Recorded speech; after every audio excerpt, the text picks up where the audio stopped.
La nouvelle a fait grimacer le clan Belmondo. Le 21 septembre dernier, Carlos Sotomayor annonçait la publication de Jean-Paul, Mon homme de Rio, un livre dans lequel elle retrace son histoire d'amour discrète avec Jean-Paul Belmondo, de 1980 à 1988.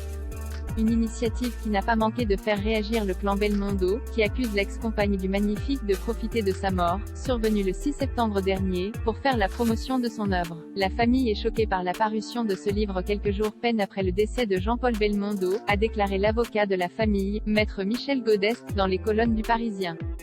C'est indécent. Aucune de ses compagnes n'a jamais livré au public sa vie intime avec lui.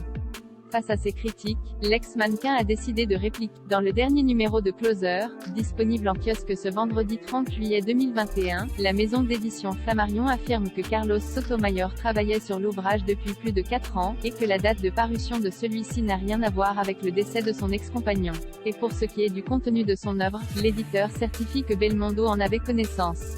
Le Magnifique en aurait même lu certains extraits avant de mourir. Jean-Paul avait d'ailleurs lu et validé plusieurs passages du livre, et il était absolument ravi par ce projet, soutient la maison d'édition.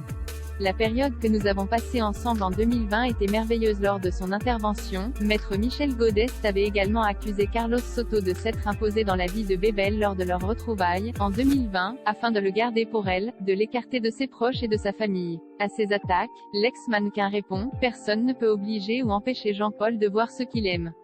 La période que nous avons passée ensemble en 2020 était merveilleuse. J'aille retrouver l'homme que je connaissais. Il parlait, riait comme jamais, et semblait avoir rajeuni de 20 ans. » Dans Jean-Paul, Mon homme de Rio, Carlos Sotomayor revient sur tous les détails de son idylle avec le Magnifique, de leur rencontre en 1980 à leur rupture en 1988, en passant par leur collaboration à l'écran, leurs moments de complicité et leurs disputes liées, notamment, à la jalousie de l'acteur.